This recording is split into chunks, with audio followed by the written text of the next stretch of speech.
یہاں سب سے پہلے تو اب توجہ کیجئے لفظ جہاد پر، جس کے بارے میں ذہنوں میں بڑے مغالطے ہیں۔ پہلا مغالطہ ہمارے ذہن میں یہ بیٹھا ہوا ہے کہ جہاد کے معنی ہے جنگ۔ بڑا مغالطہ، بنیادی مغالطہ، تمام مغالطوں کی اساس اور جڑ اور بنیاد یہی مغالطہ ہے۔ جہاد کے معنی جنگ نہیں ہے، اگرچہ جنگ پر بھی جہاد کا اطلاق ہو جاتا ہے، یہ بالکل دوسری بات ہے۔ قتال یعنی جنگ یہ خاص ہے، اور جہاد یعنی جد و جہد اور کشمکش یا کشاکش یہ عام ہے۔ قتال تو لازماً جہاد ہے، لیکن جہاد لازماً قتال نہیں ہے۔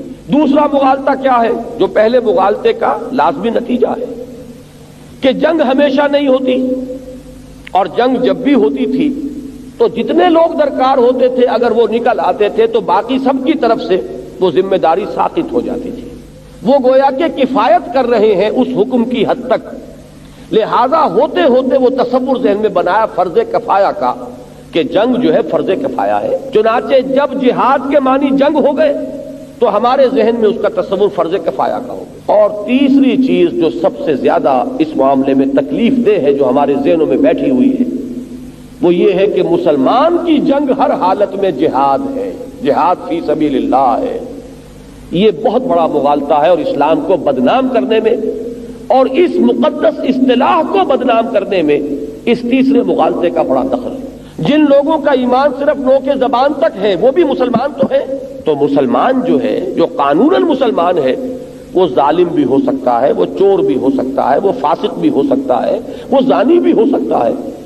آپ یہی کریں گے نا کہ چوری کی ہے تو آپ کاٹ دیجئے، زنا کیا ہے تو غیر شادی شدہ ہے تو اس کو آپ 100 کوڑے لگا دیجئے، شادی شدہ ہے تو رجم کر دیجئے، لیکن بہرحال مسلمان تو مسلمان جس طریقے سے انفرادی طور پر فاسق بھی ہو سکتا ہے، فاجر بھی ہو سکتا ہے، ایسے ہی ایک مسلمان قوم ظالم بھی ہو سکتی ہے۔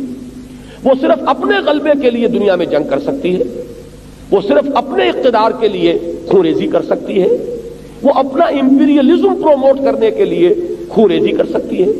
تو وہ خوریزی جو اپنے اقتدار کے لیے ہو، وہ خوریزی جو بحیثیت قوم اپنے غلبے کے لیے ہو، وہ جہاد فی سبیل اللہ نہیں ہے، بلکہ یہ کہ در حقیقت اس لفظ کو، اس مقدس لفظ کو بدنام کرنے میں جو اصل ایلیمنٹ ہے وہ یہ ہے جو ہماری پوری تاریخ میں نظر آتا ہے۔